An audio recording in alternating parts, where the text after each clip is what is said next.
Unless otherwise indicated, Ratchet Book Club is intended for a mature audience. Viewer discretion is greatly advised.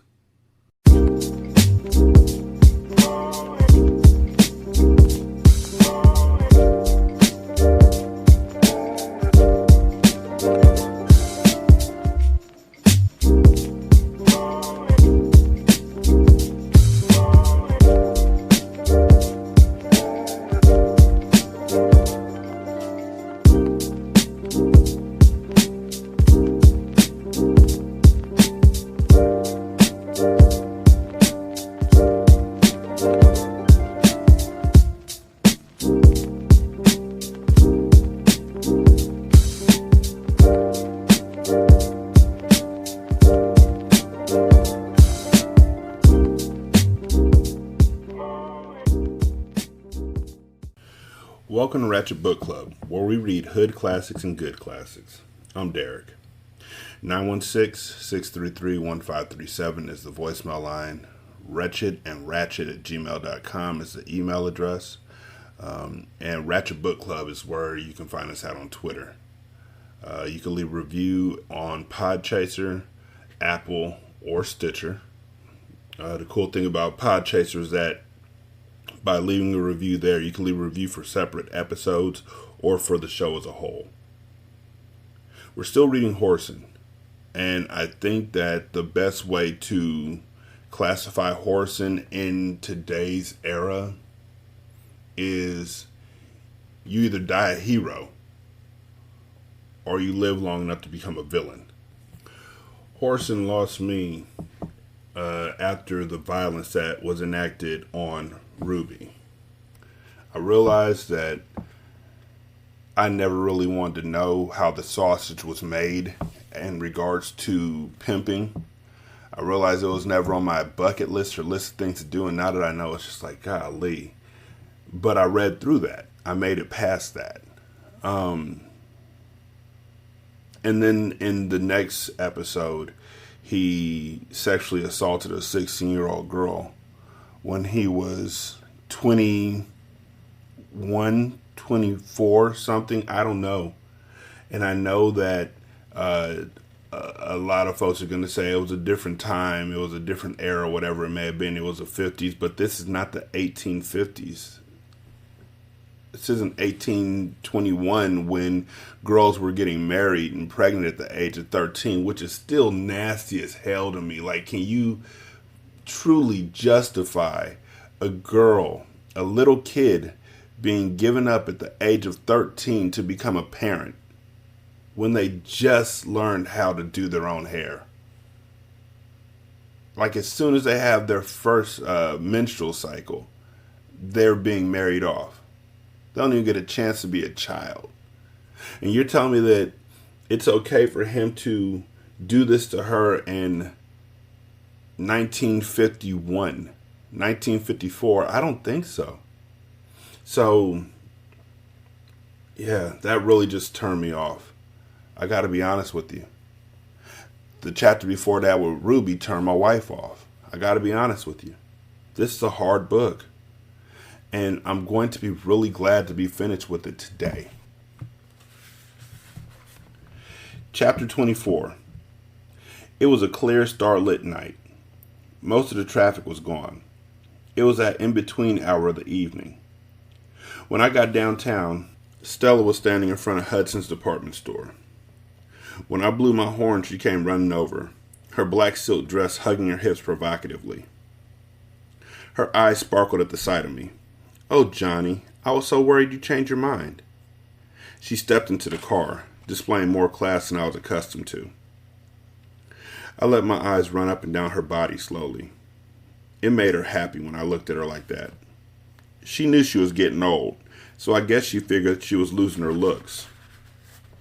The dress brought out her complexion, though, and when she smiled, it made her look 10 years younger.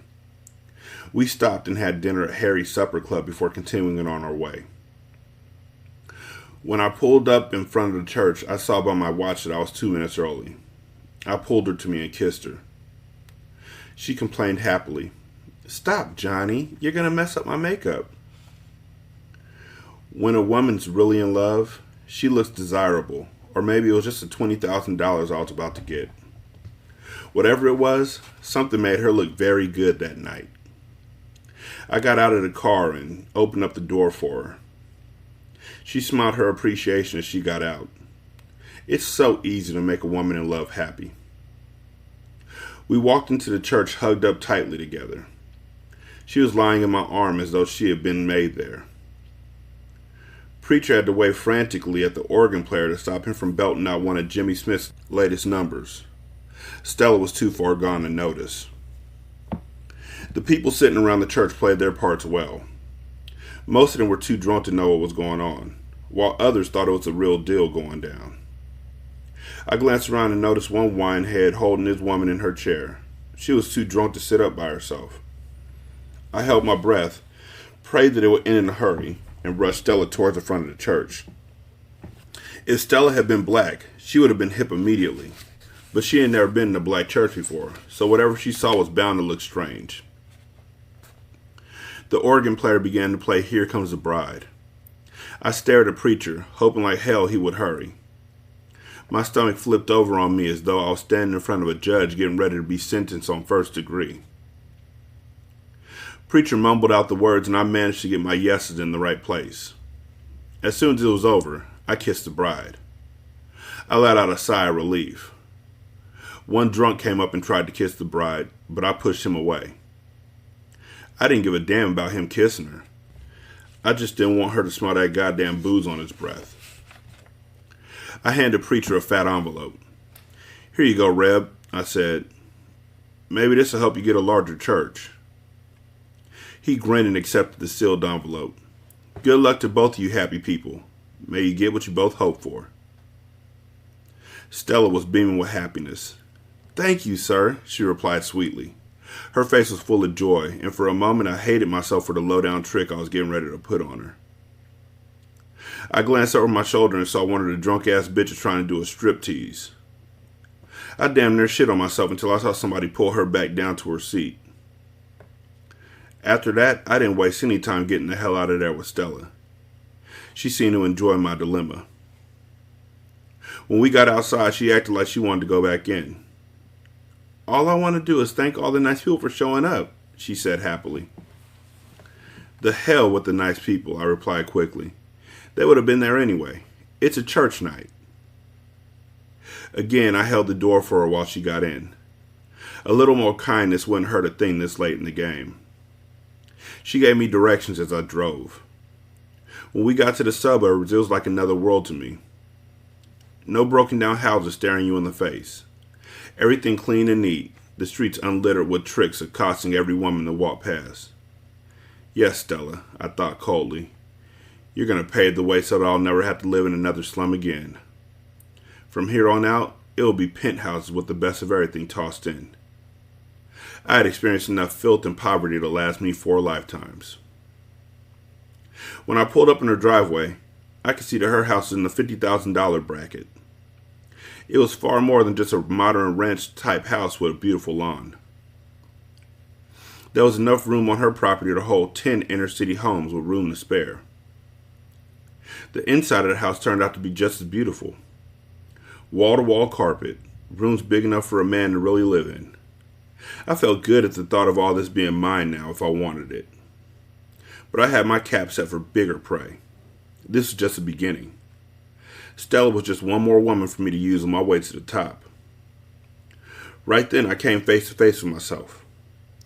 I didn't care for no one woman, black or white. They were all just stepping stones. Life had become a giant jungle for me in which the coldest, most brutal animal won. To fight your way out of the quicksand of the slums, you had to be ruthless.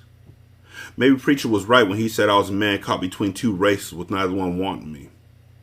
If so, I didn't give a damn. I didn't need to be anyone or anything but me. Stella had everything prepared. Here, honey, she said and held out a champagne bottle for me to open. I took a towel and wrapped it around the cap and opened it without a pop. We drank up the bottle, then moved on to something a little stronger. I rolled up some weed and gave her a joint. The weed on top of the whiskey lit her up. Before she was too high, she grinned at me and got up. Here, honey, I want you to see that I'm holding up my end of the deal. She got up and staggered towards the bedroom. I followed her and watched closely as she opened up her wall safe. She flashed the money at me, then started to close it back up. Wait a minute, baby, I said quickly. That's mine, ain't it? She nodded drunkenly. I removed the money and set it on the bed. It was the first time in my life I had ever seen so much money. I slowly counted it while she staggered out to refill our drinks. When she returned, I was drunk on power. Green power. I stacked the money on the dresser. Stella now wore only her slip. I caught her around the waist. If I hadn't known myself so well, I would have sworn I was in love. I pushed her down the bed and pulled one of her straps loose, revealing one of her beautiful pink tits. I put my mouth over and slowly ran my tongue up and down on the nipple until it became hard. I could feel my penis rearing like it was about to bust out of my pants. The money had excited me more than anything else in my life. I mounted her with my pants still on and ran myself down on top of her. She caught her breath quickly but loved it all at the same time. I took her roughly, pounding up and down in her until she moaned. When she reached up for me, I clutched her tightly in my arms and gave her the best $20,000 fuck I'd ever given. We lay beside each other, breathing heavily. Soon her light snore came to me. I rolled over and stared down at her face. Gently, I kissed her cheek. I really liked Stella, but I couldn't allow my emotions to come between me and the bright lights. Playing heavy game was part of nature. I washed up, then came back and picked up my money and took it into the front room. I counted it again. When I finished, I wrote Stella a brief note, trying to say goodbye as gently as possible. This one small act of kindness was ruined for me as I thought of her waking up in the morning alone. When she found out she lost her one opportunity to satisfy her sex drive, and that one fuck had cost her 20 grand, she would be one mad bitch. As I walked out the front door, uncontrollable laughter escaped from me. Mocking laughter, filled with bitterness and hate. After locking the money in my car trunk, I went back to the motel. I was filled with an intoxicating drug, stronger than drink, more pleasing than drugs. The ripening fruit of greed. If Boots was still at the motel, she would really find out what payback was all about. Boots met me at the door. Get your bag, whore. I'm ready to ride out. Joy leapt in her eyes. She ran back in the room and came out with her bags and mine. I peeled rubber as I left the motel parking lot. Life was beginning to look sweeter and sweeter. I drove out to the city limits and pulled up in an all-night gas station to get the tank filled. While waiting, I made a phone call to Tony. One of his girls answered the phone. Honey, I said he was taking a bath and I don't think he wants to be disturbed. His voice was low and polite.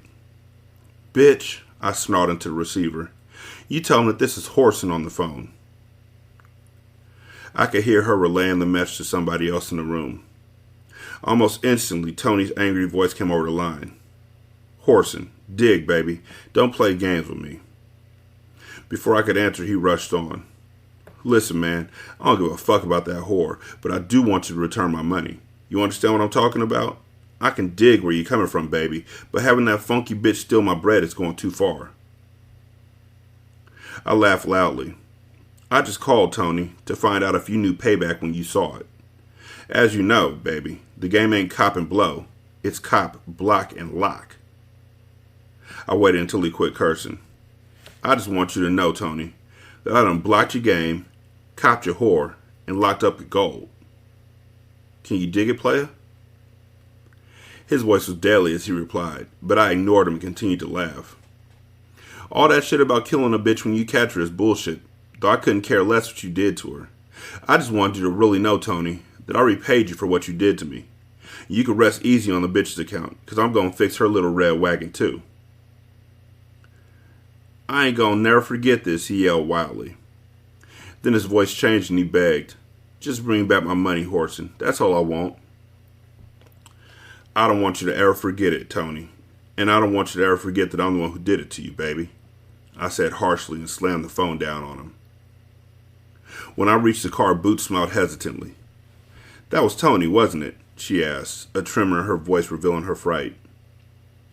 "He just got a taste of payback, baby," I replied as I started the car up. I gave the gas station attendant his money and pulled away from the pump. The stars were still bright as I hit the highway for New York. We drove most of the way in silence. Boots attempted to make small conversation, but I ignored her, so she cuddled up in the seat and tried to sleep. When morning came, I was almost there. I kept my foot on the gas tank, eating up the miles. It was noon when I finally reached New York. As soon as I got past the city limits and off the freeway, I pulled over to the curb. Boots stared at me in surprise when I stopped. "This is the end of the road for you, bitch," I stated brutally. For a brief second, she just stared at me, too dumbfounded to understand what I meant. "What you mean? What you talking about, Daddy?" She stared around the unfamiliar city. "Honey, you don't expect me to get out here?" Her features were frozen with disbelief. She stared more closely at me to see if I was joking. "Whoreson, you wouldn't do this to me, would you?" For an answer, I reached across her and opened the door. "It ain't about nothing, bitch," I replied. "Just a little payback." She shook her head mutely. She fumbled with her tiny purse and held it under her nose. "I ain't got a penny, Whoreson. I gave you every penny I had in this world, man." Her eyes filled with tears. "I'm asking you to please don't do this to me, Whoreson." Her voice was broken as she continued. "I don't know a soul in this goddamn city, man, and I ain't got a dime to make a phone call with." I laughed mockingly in her face. "You don't know how sweet that is in my ears, Boots. The only regret I got now is that you ain't covered with gasoline so I could have the pleasure of tossing a match on your funky ass." She stared at me, fighting for control. "Then you really mean to keep all that money I gave you? You ain't gonna give me none of it? Not even enough to rent me a room so I could work it out and get myself together?" Her voice was beginning to get firmer, to take on a frosty chill I should have paid heed to. "A room?" I laughed. "Bitch, if you could buy me a house for $1 and had to get it from me, you wouldn't have enough to buy the doorknob on the back door." She didn't bother to answer. She reached over the seat and got her bags. She tossed them out on the ground, then leaned over and spit. Before I could react, she jumped out the car. I removed the pocket handkerchief and wiped my face. As far as I was concerned, I had come out on top. I watched her in my mirror as I pulled away, standing on the curb, staring after me, her hands on her hips until I lost her from sight. I know there's a whole thing about pimping, and I've never been one, and I really have no desire to ever become one, but I don't understand the levels of hatred that you have to have in your heart and soul to be able to do something like this. Like, you have to be like just a cold-hearted, no compassion having type person to be able to do something like this and to treat people that roughly and just not even care, and to treat women like that and just not care. And you were raised by a black queen, and you have literally gone against everything that she told you not to do. Don't fuck with them white women. Don't fuck with drugs. You fuck with drugs, you fuck with white women. And even though you were raised by a black queen named Jessie, you still treat every other woman like shit. But I guess that's just like how rappers in the era that I grew up in were like, yo, every woman in the world's a bitch except for my mom and my sisters. But seriously, if everybody in the world thinks every woman's a bitch except for their mom and their sister, that means your mom and your sister are a bitch to somebody else. And also you're leaving out your grandma. That's fucked up. I just can't get down with it. Poor Stella, though. I hope that doesn't it's not going to cost her business. She going to fall again.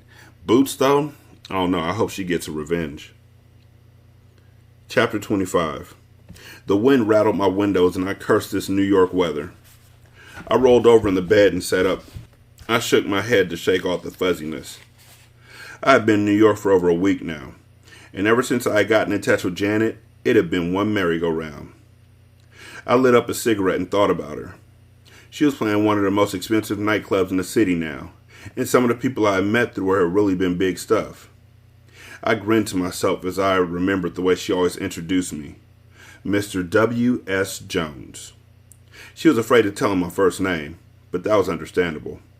In the circle of white people she moved in, my name would really start some gossip. Even so, I could see some of the more experienced men staring at me closely at times. I knew that they were trying to figure out just what the hell was the deal with me. I smiled. Just the thought of the 25 grand I had put in the bank made me feel legitimate as hell. The phone rang suddenly. "Hi, honey. Are you awake yet?" Her sweet laughter came tingling along the line. "Hell no. I'm just dreaming that Janet just called me and wanted to know if she could come up to my apartment and wake me properly." "Whoreson, dear, I really do wish I could come up, but I know that once you get me in that apartment, you'll never behave yourself, so I think I'll take a few precautions, like having you meet me uptown for lunch. Can you make it?" "It depends on what time you having lunch," I replied, glancing at my watch. "Since it's after 2 o'clock now, wouldn't it have been better to just say supper?" Her rich laughter came through the phone again. I was beginning to really enjoy myself with her. Janet was the first woman I had ever dated without having it in the back of my mind to beat her out of something. Since I had reached her after arriving in New York, I had experienced some truly shocking changes in my life. I didn't have to worry about any phone calls in the middle of the night telling me my woman was in jail or the hospital, so I began to relax. For the past few days, I had been wondering more and more what I could invest my money in. Something legitimate for a change. "Say in about a half an hour, honey. Wouldn't that give you enough time to get up and get ready?" she asked sweetly. "More than enough, Janet." I hesitated briefly. "Listen, sugar, can't we go somewhere besides those expensive places you like to go to?" "No, it isn't the money I'm worried about," I said quickly, cutting off her question. "I just don't feel comfortable when I'm sitting in Sardi's." That was really an understatement. When I went to places like that with her, I felt like a lackey. I felt like everyone could look through me and see I didn't belong. "I'll tell you what, Whoreson. I'll meet you in the lobby of your hotel in a half an hour.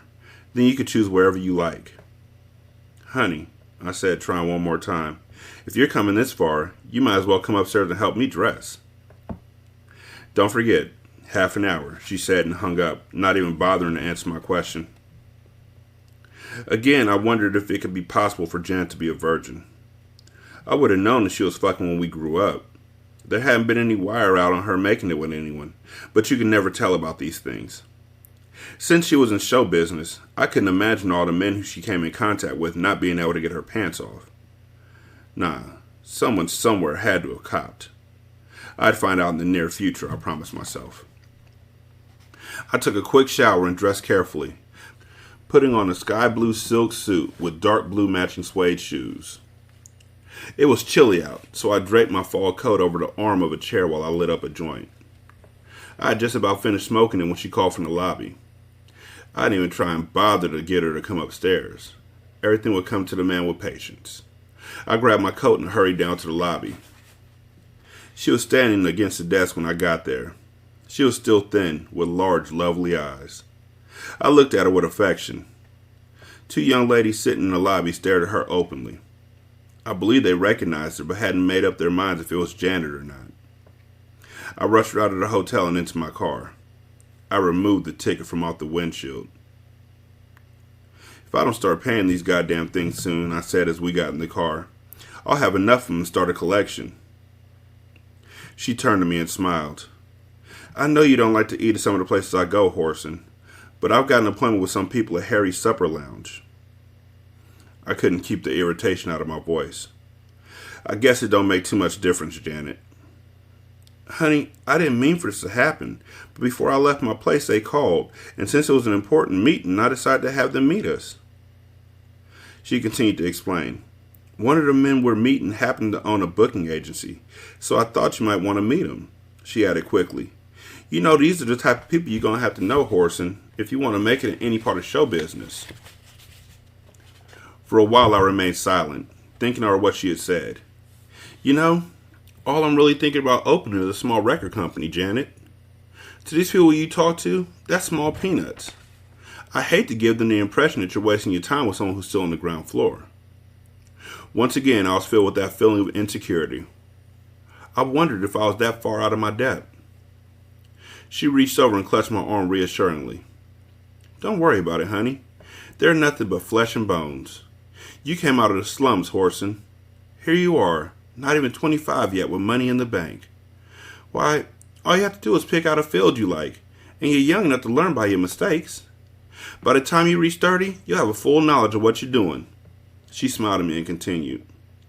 Most of the people you'll meet will be men and women just like yourself. People who couldn't believe that all life had to offer them was a small paying job in someone else's office or plant. They had ambition and confidence in themselves. That's why they're where they're at today. A doorman opened the car door for us when I pulled up in front of the place. My knees trembled slightly. It was another world to me, but I knew I was buying chips in the game and I planned on playing my hand to a T. I got out and we walked inside the club. The head waiter knew Janet on sight. He led us to a table where 3 men and 1 woman was already sitting. The men stood up as we approached.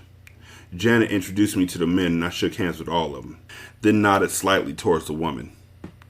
One of the men pulled Janet's chair out and held it for us as we sat down. I gritted my teeth, wishing I had thought of doing it first. Once or twice I caught the woman's eye on me, appraising me openly. She was in her early 30s and had sharp, keen features. Her eyes were a pale green that matched the flaming red hair she wore in a huge beehive. I wondered idly if it was really her hair or a dye job. Janet, dear, you're just going to have to tell me where you found this beautiful specimen of a man. Just look at him, she exclaimed as I blushed. He even blushes beautifully. The men around the table laughed. I put on my most charming smile, hoping it would cover up my embarrassment. You won't have to worry about Martha now, Mr. Jones, the young man who had been introduced as Ringo said. If she likes you, she won't write anything nasty about you in her column. I stared closely at the blond young man they had called Ringo. Something in his name rung a bell in the back of my mind, but because of my nervousness, I couldn't put my finger on it. Don't worry about anything Ringo has to say, darling, she replied, patting my arm affectionately. He's probably still carrying a grudge over the loss of Janet. You already know, don't you, darling, that Janet and Ringo were engaged to take the big jump. She smiled brightly at everyone at the table, but I hadn't missed the bright glitter in her eye as she told the old news. She watched for my reaction, but I was beginning to get on firm ground now. I was used to the sharp claws of malicious women. Yes, I replied cheerfully. Janet told me earlier that Mr. Ringo would be here. I've been aware of him, but haven't had the opportunity to meet him until today. I glanced up at Janet and saw the relief in her eyes. After that, the conversation became more formal. They discussed the idea of having Janet and Ringo go on a 3-month tour to the West Coast after she completed her bookings in the East. I could tell from the look in Ringo's eye that he was all for the tour. He and Janet had the same agent, and the agent was all for the trip. It wasn't hard for my inexperienced mind to grasp what was behind the scheme.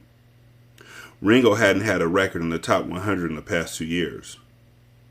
With Janet drawing the crowd, they'll be able to cash in on the rumors about their past romance, plus rebuild his image. Ringo was hungry. I watched his cold blue eyes search Janet's face. She kept her eyes away from him. She was up on what was going down.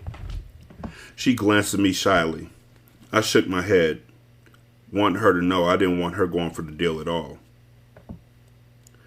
Martha caught my motion and smiled.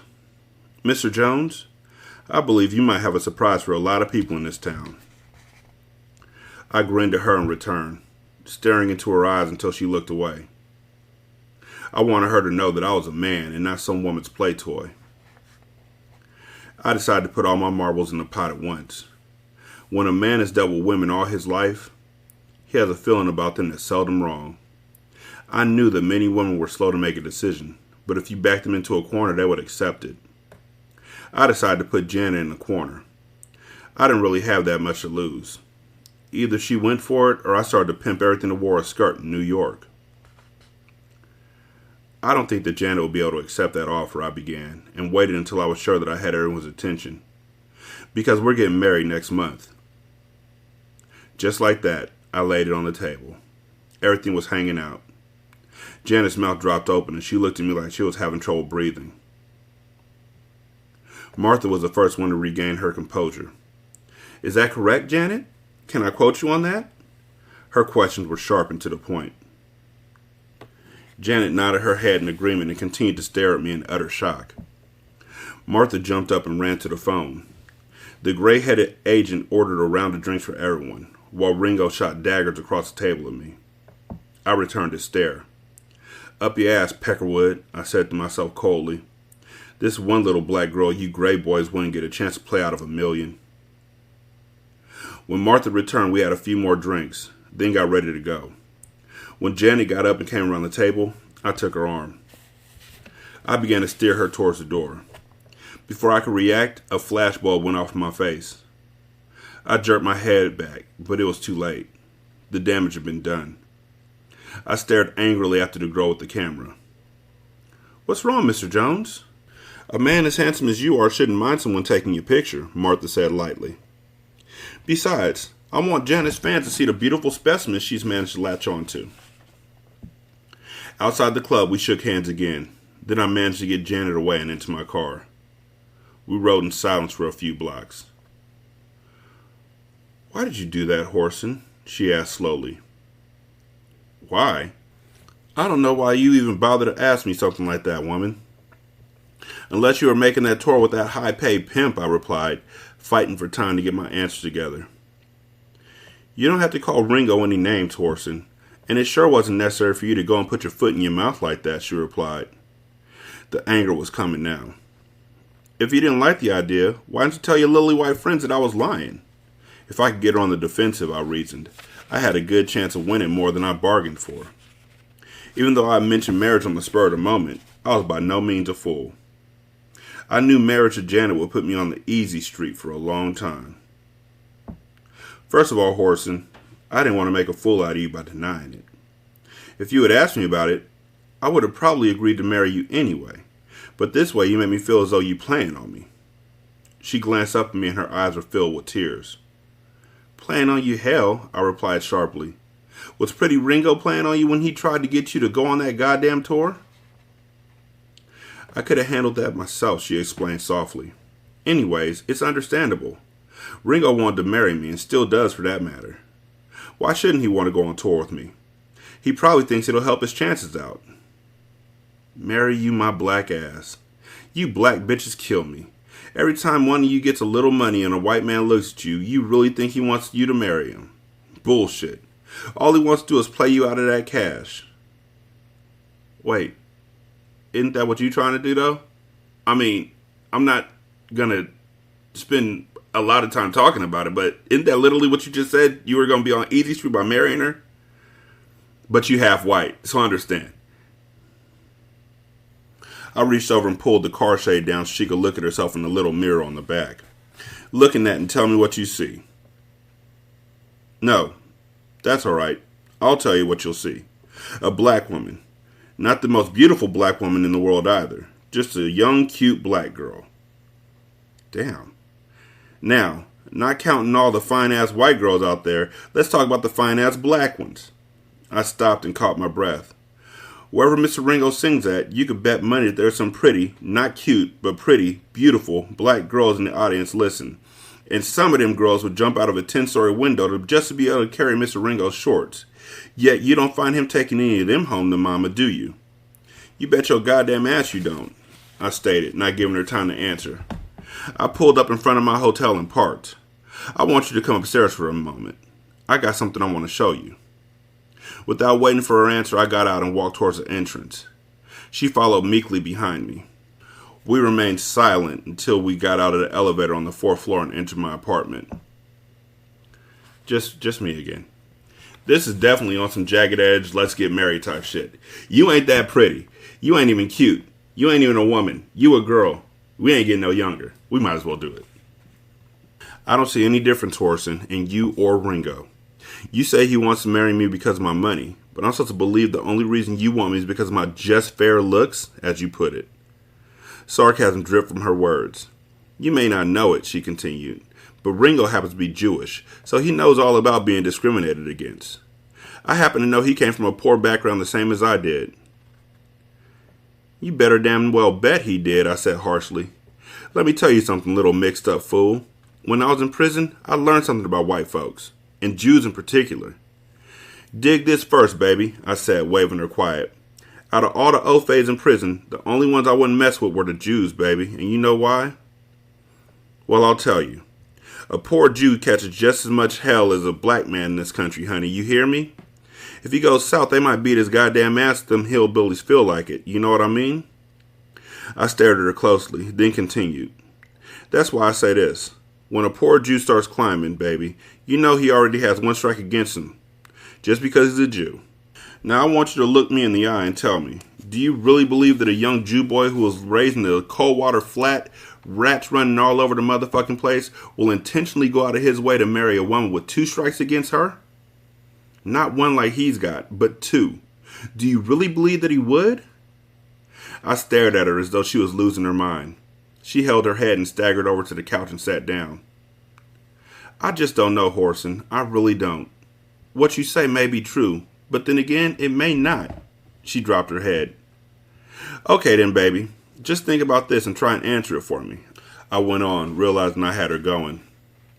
If you think I'm lying, why don't you go with me this evening and I'll show you damn near every white boy we see who's really pimping, and I mean really pimping, with white girls and black ones, is Jewish. I stared at her intently. I just told her one of the damnedest lies. If she asked me to prove it, I didn't have the faintest idea where to find any white pimps at, let alone any Jewish ones. She jumped up and ran over and hit me in the chest with her small fist. I don't care, she screamed. You're no better. All you want me for is my money, too. She was crying and screaming. I grabbed her arm and pulled her into the bedroom. I held her as I opened up the dresser drawer and removed my bank book. I pushed her on the bed and tossed it in her lap. She stared at it dumbly. Open it, goddamn you, I screamed. I should have got an Oscar for my acting ability. I grabbed her and opened the book, making her see where I had close to $25,000 in the bank. She stared at the figures, not really believing her own eyes. The tears stopped flowing. She tried to understand what she was seeing. She had known I had money in the bank, but by no stretch of the imagination would she have believed such a large figure. Now do you still believe I want you just for your money? I asked slowly. I sat down and pulled her in my arms. She was still shook up. But Whoreson, she managed to say before I interrupted. But hell, I said and kissed her. It's your choice now, baby. Either you want a black man, or it's really true that you done got color struck and you won't be satisfied unless you got your own white owl. I was dealing the matter now from the bottom of the deck, and I didn't believe she was fast enough to catch on. She tried to deny it. Whoreson, you know that ain't true. Prove it, baby, I said flatly and pushed her back on the bed. Before she realized it, I had her out of her blouse and was working on her skirt. I kissed her around the neck as she tried to stop my searching hands. Please, Whoreson, please, not like this, she managed to say. Does this nigga not listen? No, he doesn't. Why am I even fucking asking at this juncture? I found the zipper on her skirt and opened up the button over it. With one smooth motion, I removed skirt and half slip. She glanced down at herself, surprised. I had her undressed down to the panties and bra. Stop, Whoreson, stop! She started to squirm, but I pinned one of her arms behind her head while lying on the other one. Without allowing her time to think, I pushed one side of her bra up and stared down at her one small breast. Quickly, I covered her with my mouth, slowly releasing her arm as I felt her struggle cease. Please, Whoreson, please don't do this to me. Not like this. Her pleading was in vain. I could feel her hand on the back of my head as I slowly ran my tongue around her tiny nipple, making it harden. Her breathing became louder and louder.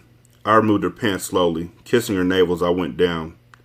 She tried to close her legs, but it was only her last resort against the inevitable. When I mounted her, I had to force an entry because of her tightness. She cried out in pain. I kissed the salty teardrops from her eyelids as the wonderful discovery of her virginity dawned on me. Later, I made love to her slowly and tenderly, helping her over the awkwardness until she finally realized the beauty of lovemaking. She lay in my arms, cuddled up tightly, happy and satisfied. As I lay back and stared at the ceiling, a feeling of tenderness came over me. For once in my life, I knew the meaning of the word love. I'm going to set this book down for a moment.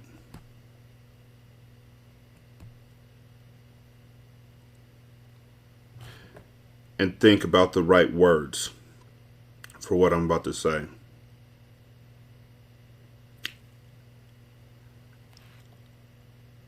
I am sickened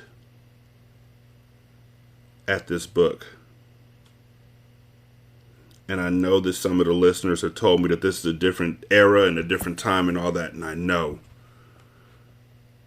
But there is no love in this man. There is no love in his heart. There is no love in his world. There is just an absolute hatred of women.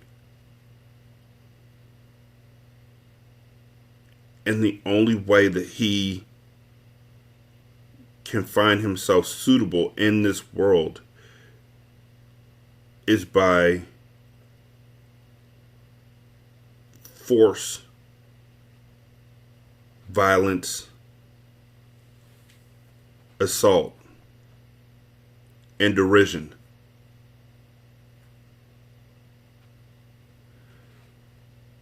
He felt so out of place when he finally stepped into Janet's world that he had to put her down immediately, telling her she's not even pretty. She's not beautiful. He had to put down who she was once attracted to. He had to lie to her. And then when she finally came up to his room, because he said, "Come up to my room and let me show you something,"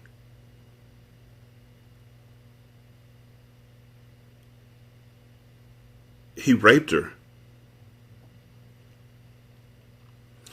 And had the audacity. I think that's the primary issue that I have with reading books from this time, is that Donald Goings had the audacity to write this as if through sexual assault they could find love, and that Janet was satisfied with her virginity being taken like that. Now, I'm not going to say virginity is anything special. It's not. It's a thing. My wife and I talked about that one day. It's a thing. If you hold it dearly, you hold it dearly. If you don't, you don't. But it's still there. But to assault anyone, especially somebody that you claim that you've always loved. This is the woman that he sexually assaulted. He's mentally abused. He screamed at her and denigrated her countless times. This is not love. I'm just ashamed that people would have thought this was love. And that there's people out there now who will believe this to be okay. Even now. Maybe in different ways. Maybe you're forcing your love on somebody else in different ways. Maybe you just don't take no for an answer when they're like they don't want to date you. Maybe you keep popping up at their work or their house. Maybe you keep calling the phone. Maybe you're not assaulting people. Maybe you're not assaulting them physically.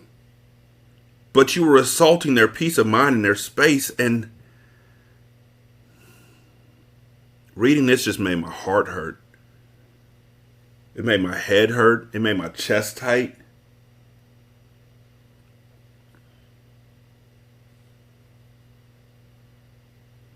Without going into too much detail, I grew up in a house where you were never quite sure what was going on behind closed doors. You just knew that there was a lot of yelling and screaming and crying. The crying wasn't done by my dad.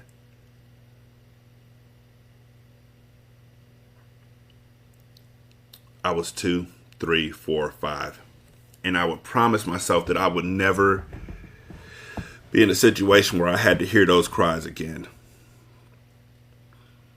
And I can say that in that, I've been successful. In 14 years, I've been successful. I love my wife more than damn near anything. Her and my kids are the 5 chambers of my heart. And I have been able to avoid or have been able to exercise any lingering spirits of my father within me that may have caused me to act the way that he acted with women. And I've avoided it. And I've gotten much, much stronger in myself and in my belief in myself and in my beliefs to talk things out and come to understand without violence, without denigration. And I'm extremely proud of myself, and my wife and I are flourishing. And so to open up this book and to get to the second to last fucking chapter and have to read about somebody screaming and crying because they are being assaulted in the fucking name of love makes me just want to cry.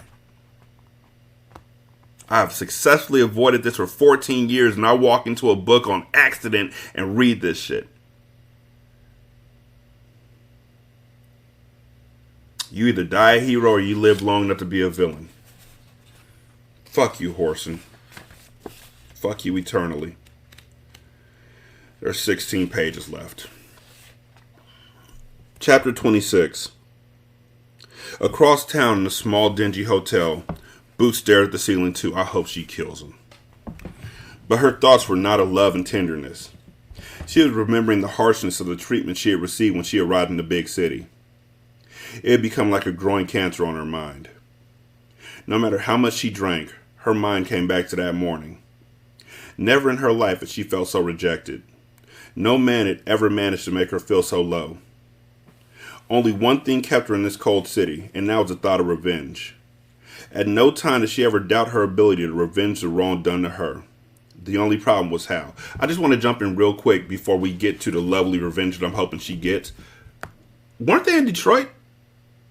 Isn't Detroit like right next to a lake or something like that? Isn't it cold? I mean, I just figured everywhere Midwest and out is cold up north, but still, they talk about New York like it's awful. She blushed as she remembered how she had broken down and cried inside the car of the man who had stopped to pick her up. He had been an elderly white man with glasses, and he had watched her silently for a few minutes.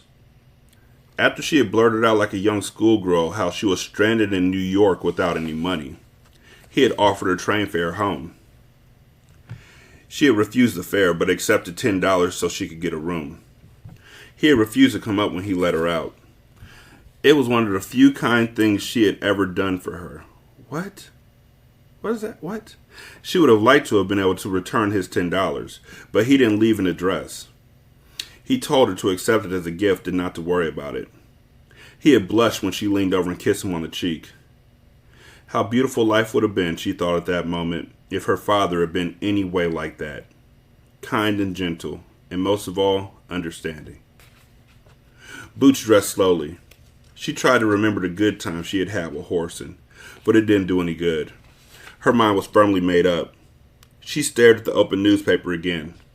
There he was, big as life, holding Janet. Well, Mr. Whoreson, she said loudly to the empty room, you have a few surprises coming to you, my friend. Quite a few surprises. The bar was dimly lit when she entered it. She stared at the few male customers sitting around the bar stools. Only one of the men had taken any interest in her as she walked across the floor. The rest continued to stare in their drinks. She walked past the bar and joined 2 women sitting in the rear of the table. They glanced up at her as she approached. She smiled at the 2 young black prostitutes as she joined their table. One of them was a lesbian, and the other belonged to the lesbian. The lesbian stared at Boots coldly. Ever since Boots started working out at their bar, she had been trying to figure her out. The first night she had come in, the lesbian had spent $10 with her, hoping to cop another girl. But to her surprise, she quickly found out that Boots was just as experienced in the art of making love to another woman as she was. Boots could take either the top or the bottom, without the least show of emotion. She could sense something hard about this young hustler out of Detroit, and she didn't want to bring it out to the surface. Most of the other women who worked out at the bar gave her plenty room. They didn't care to become involved in any arguments with her. But Boots, on the other hand, would quickly come out and tell her that she was full of shit, and then laugh at her harshly. Boots sat down without waiting for anyone to invite her. "Hi, Billy dear," she said, smiling at the lesbian. Billy managed to smile back and glance out the corner of her eye at her girl, Anne, who was staring at Boots in fascination. She was quick to notice the byplay that always started between Billy and Boots. She remembered the night when Billy was busy. She had approached Boots and let her know she might be interested in changing pimps. Boots had laughed at her and told her she wasn't a lesbian. Anne stared openly at the tall, dark-skinned woman who aroused her so much. Her avid interest was not missed by Billy. "Anne," she said sharply, "you run down to Lee's bar and see if any tricks are there." Anne started to object, but Billy reached across the table and slapped her. The sound was like a shot going off in a small place. People turned and stared as Anne jumped up and ran out of the bar. Billy stared coldly at Boots. There was a look in her eyes that said, "If you have any objections, spit it out." "She's young yet," Billy said quietly. "She has a lot to learn." "Don't blow your horror over me," Boots said coldly to Billy. "I wouldn't have her if you gave her to me, so don't push it." "I just don't understand you," Billy said, laughing to cover up her confusion. "Boots, I ain't never seen no bitch in my life that acted like you do. What do you want?" "I want a yellow nigga's ass locked up so long he'll have cobwebs on his dick when he gets out," Boots answered. Her voice trembled. Billy glanced at her nervously, then said jokingly, "If that's all you want, you ain't got too much of a problem. There's a detective sitting at the end of the bar now, trying to catch some poor whore for soliciting." Boots glanced up at the young detective at the end of the bar. Something clicked in her mind. She smiled coldly and got up. The chilling look in her eye made Billy even more nervous. She watched Boots make her way across the floor towards the policeman. "Hi there," Boots said, and stopped beside the officer. He glanced up at her and smiled. His eyes were a mild brown, and he wore his short brown hair in a crew cut. "What can I do for you, young lady?" he asked easily. "How much do you want to spend?" He stared at her curiously. There was a brightness in her eyes that made him wonder whether she was on dope or something. "What about $10? He asked slowly, watching her face. She glanced over her shoulder and saw the bartender shaking his head at her. "That'll be just fine," she answered and started walking towards the door. The policeman caught up with her, and when they reached the streets, he flashed his badge. "You're under arrest for accosting and soliciting," he informed her. She smiled over her shoulder at him and never broke step. "That's just fine with me," she replied, and then asked, "Do you think I might be able to get the charges dropped if I give up my pimp?" The officer's heart skipped a beat. He wondered if he had heard correctly. It was rare for a prostitute to even admit she had a pimp, let alone propose dropping her charges if she busted her man. "If we can get a case on him, I'm quite sure we can work out something in your favor," he answered. Boots smiled coldly. It really didn't make any difference whether they dropped the charges on her or not. The main thing was racking up Whoreson's goddamn ass. Chapter 27. I walked out of my apartment, stopped and inhaled deeply. You could smell the coming of winter. I smiled to myself. 1965 had the outlook of being a beautiful year, I thought. If we got married before Christmas, we could spend the rest of the winter on the West Coast. The first part of the year, I'd go into the business end of show business. There was no doubt in my mind any longer as to whether I could make out. It was just a matter of planning for bigger stakes. My car was kind of slow starting, and I decided I'd have it checked the first chance I got. I drove slowly uptown. Janet would be waiting for me at her apartment. It was one of those days where I believed that I had the world in my back pocket. I parked in front of her hotel and smiled condescendingly at the doorman. He smiled politely and held the door open. This was something I was getting used to, and it was really sweet. The bell captain smiled and nodded politely at me. I was getting to be known by sight from all the times I had come in with Janet. The thick carpet sank under my feet as I crossed the lobby and entered the elevator. I rode up to her expensive suite, my head in the clouds. My brief knock was answered immediately. When I stepped into the large apartment, I froze instantly. There were 2 white men standing there, and police was written all over their faces.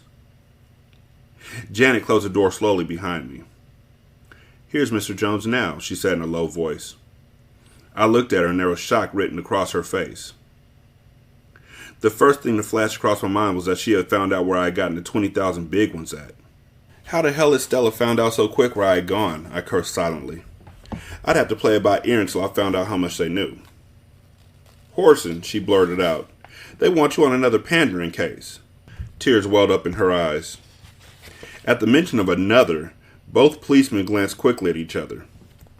"It's not pandering we want you for, Mr. Jones," one of the well-dressed young men said to me.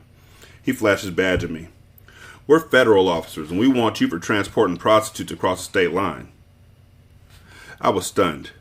For a minute, I couldn't believe what they were saying. I grinned. I knew they had me wrong. I hadn't brought any whores here but Boots.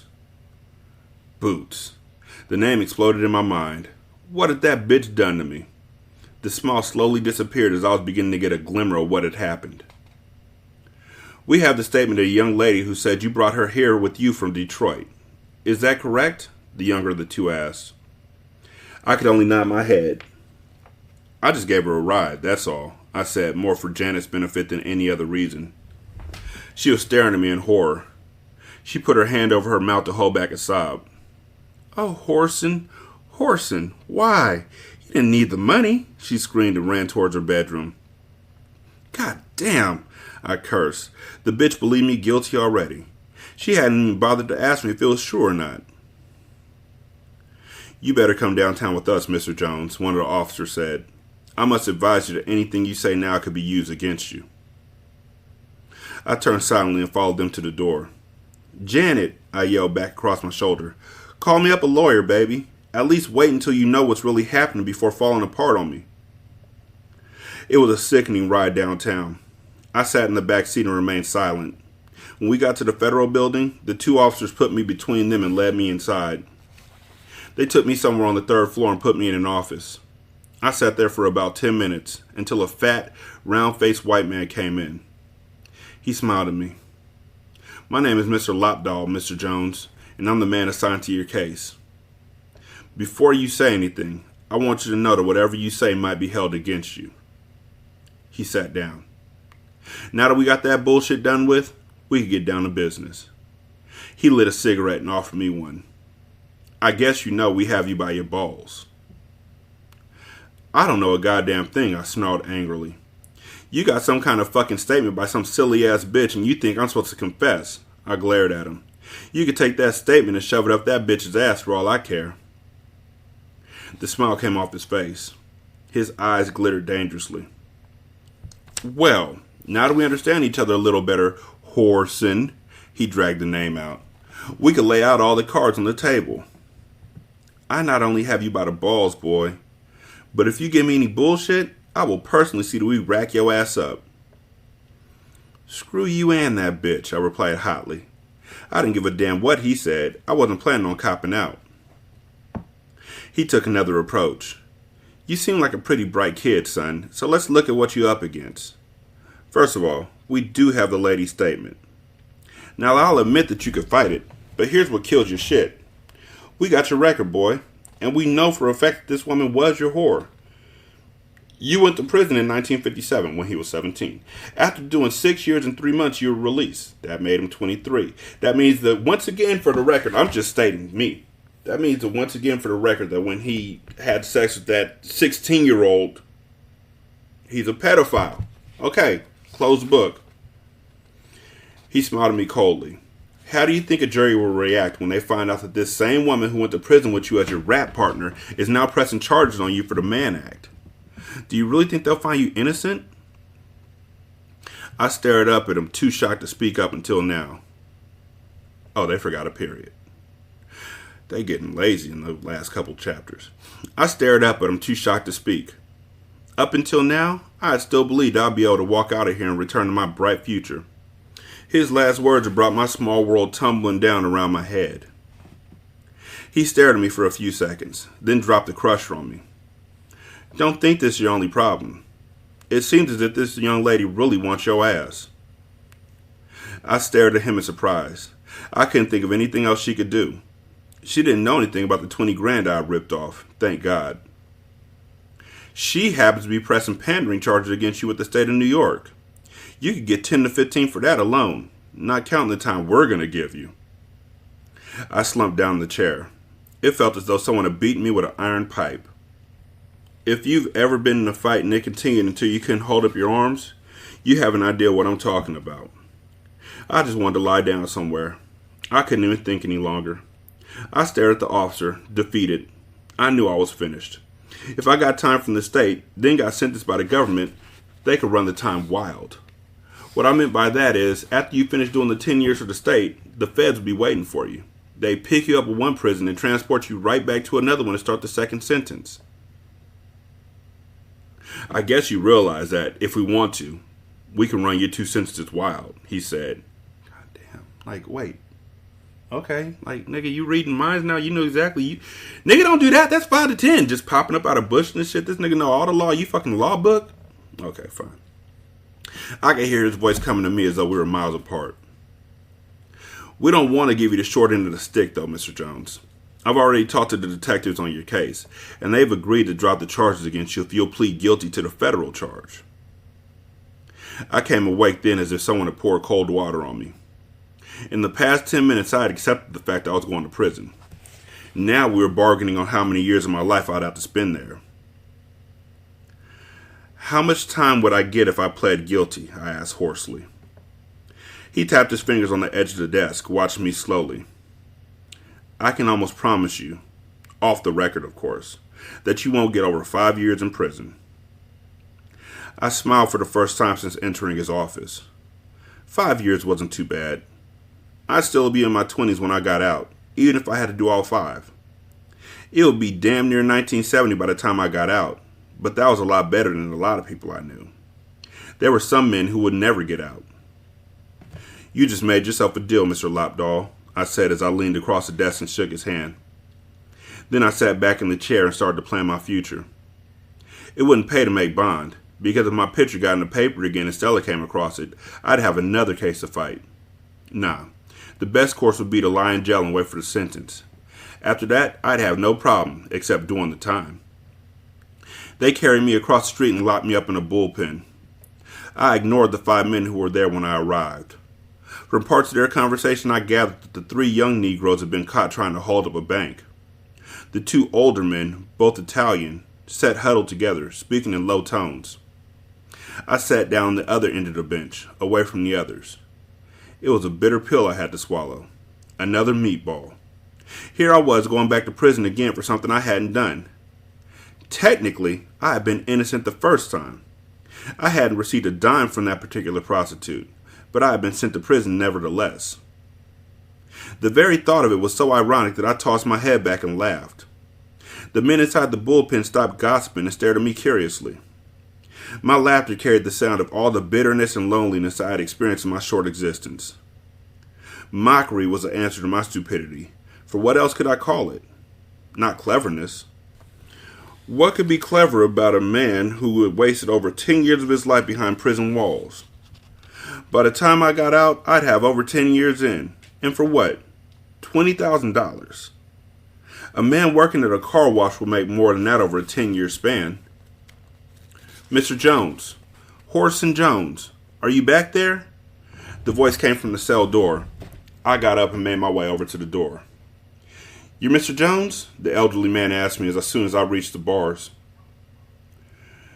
Before I could answer, he held out a small white card. I'm Mr. Weinstein, he said. Miss Wilson's given me a retainer to handle your case for you. The mention of Janet's name filled me with warmth. I couldn't think of anything I need right now more than a lawyer, I replied and smiled at him. He grinned in return. Good. As soon as they take you over for arraignment, we'll have you out on bond. I shook my head. I don't want any bond, Mr. Weinstein. As far as I'm concerned, I don't think I've got a chance of beating this case. He scratched his small grain mustache. You haven't made a statement yet, have you? He asked quickly. No, I answered, then continued to explain why I believe my best chance may be to plead guilty. He remained silent for a few seconds. If that's the case, you had better work it like that. I can see how they got you. We would never be able to break down her testimony once they revealed both your records. No doubt about it, they're going to find you guilty. He hesitated briefly. You can still make bond, though. You might as well have a few months on the street. I shook my head. For every day I do waiting to go to trial, when I get sentenced, it'll come off my prison sentence. Isn't that correct? I asked, not bothering to give him the real reason why I didn't want to get out. Oh, yes. You'll get every day you spend in jail. I can guarantee that you'll get that, even if you don't want me as your lawyer. Oh, yes. I want you, I replied. In fact, if you'll make the proper arrangements, I'll see to it that you get your money today.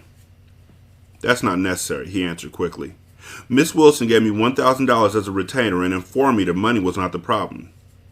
She said to tell you she will handle the financial end of it. In fact, he continued, she's waiting down the hall. I'll try and see if she can get back here for a few minutes when I leave. I'll see you in court then, I said abruptly. I knew as well as he did that I didn't really need a lawyer. It was all a matter of show. You're supposed to have one, and if you didn't, the courts would just appoint you one. He turned and walked away. I clutched the bars tightly as I waited for Janet's appearance. I could hear her heels clicking as she came down the hallway. I waited with my heart thumping loudly until she came into view. She covered my hands on the bars with hers. I could see the circles under her eyes from where she had been crying. Hi, she managed to say with a forced grin. Hi, baby. I couldn't think of anything to say. Just to stand there and look at her was enough for me. I talked to the lawyer, Whoreson. He said you're going to have to plead guilty. I don't understand. Listen, baby, I said and stared at her earnestly. I ain't going to try and give you no bullshit. You know that me and Boots ain't been together ever since Tony copped her while I was in prison, don't you? She shook her head in reply. I ain't got no reason to lie to you now, Janet, so this is the truth, baby. I gathered up my wits and began to lie fluently. Before I left Detroit, baby, I saw Boots and told her I was leaving. Now, she wanted to get away from Tony, so I told her I would take her with me. I didn't say anything about us going back together, honey, but I will admit that we stopped on the highway and checked in the motel and had sex. I don't know if she got the idea in her head that I wanted her, but when we reached New York, I paid for her hotel room and gave her $50 to make it with. Then I stepped out of her life. I watched her closely to see if she was going for it. Her eyes were large and she stared at me with complete sincerity. I believe you, honey. I really do. Maybe she was just mad about us getting together. She dropped her head and muttered quietly. I can't help myself anyway, Whoreson. I miss my period.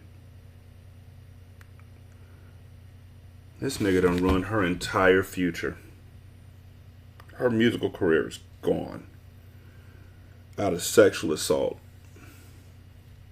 God damn it. For a minute, her words didn't ring a bell with me. And then it came to me in a flash. What, baby? Are you sure? I wanted to pull the bars down and take her in my arms. Two of the young brothers came up to the bar and stared at her over my shoulder. I could hear them talking amongst themselves as they walked back to give me some privacy. The third one walked over to make sure, and I could hear them exclaiming that it was Janet Wilson, the singer. She shook her head and smiled up at me. If I am pregnant, the baby has to have a name, Whoreson. I mean, I'm not going to bring any children into this world without a father. See the lawyer, baby, I said happily. He can arrange it so we can have a quiet marriage in the jail. We won't be able to have a honeymoon for at least 3 or 4 years. But when we do, it'll be beautiful. That'll be all for now, miss, the guard said quietly as he walked up. We'll be taking him over to the courtroom shortly, so if you want to see him again, I advise you to wait over there. I watched her walk away. She glanced back over her shoulder, and I managed to get my hand through the bars far enough to wave. As I watched her leave, it didn't disturb me any longer than I was on my way back to prison.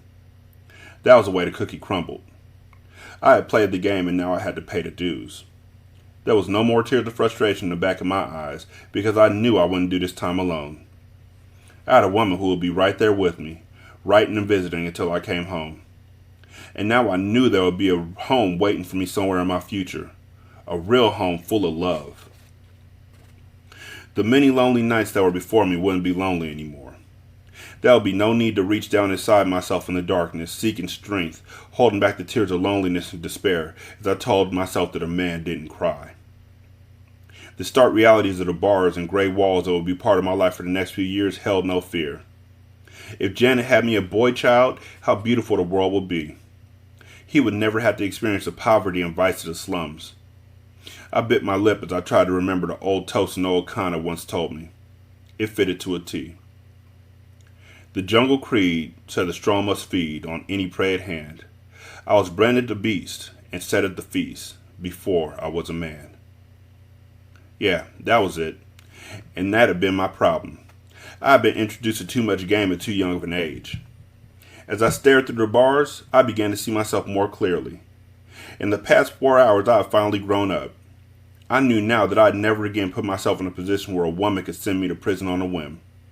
Not again in this lifetime. I knew where I was going now. Maybe I didn't know when I'd get out, but whenever I did, there would be another way of life waiting on me. One that I didn't know anything about, except that there would be truthfulness between me and my woman, and deceit would be a thing of the past. I smiled at the thought. I had a lot to learn, but had a lot of time to take it in. I glanced at the young boys huddled on the bench. They were young and wild, and life had been unkind to them. Maybe one of them would find their way while in prison to a life away from vice and corruption, and most of all, away from the streets of broken dreams. The end. So you're going to tell me that this motherfucker gets a happy ending. You're going to tell me that. That's what happens in this book. He gets a happy ending after all the just... Okay, I brought that upon myself. I read an urban fiction novel from the 1970s, and I've forgotten a few things. One, the 70s was a wild fucking time for writers. Two, the 70s were a wild fucking time as far as consent. Three, the 70s were a wild fucking time as far as pedophiles looking at little girls. Four, the 70s were a wild fucking time as far as just misogyny.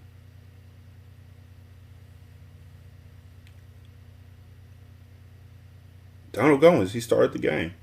Him and Iceberg Slim. So we have a pimp and a street hustler starting the game, and it trickled down into what we have now.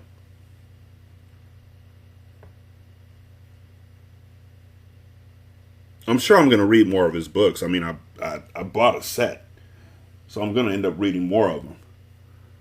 But God, I hope they're not like this. This one was about a pimp. There's one called Dope Fiend that I have. And then there's another one called Black Girl Lost, I think. We'll see. I know one thing. After this, I'm definitely reading a children's book. 916-633-1537, ratchetandratchet@gmail.com. Ratchet Book Club on Twitter. You can leave a review on Podchaser, Apple, Stitcher, Podcast Addict. Like, there's places. If you want to become a patron of the show, you can become a patron at patreon.com/single simulcast. For $5, you'll get bonus content and advanced episodes of the show. You can also go to Buy Me a Coffee and just go to buymeacoffee.com/SSCast. There you can donate money so that I can buy some books.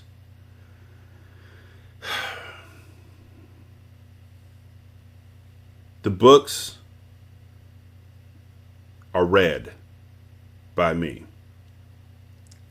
Most of them are read by me without any memory of how they'll make me feel.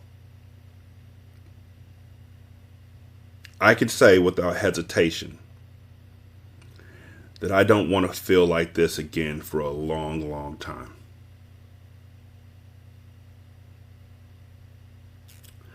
Thank y'all for listening. I greatly appreciate it. Y'all be good. I'll holler at you later. Peace.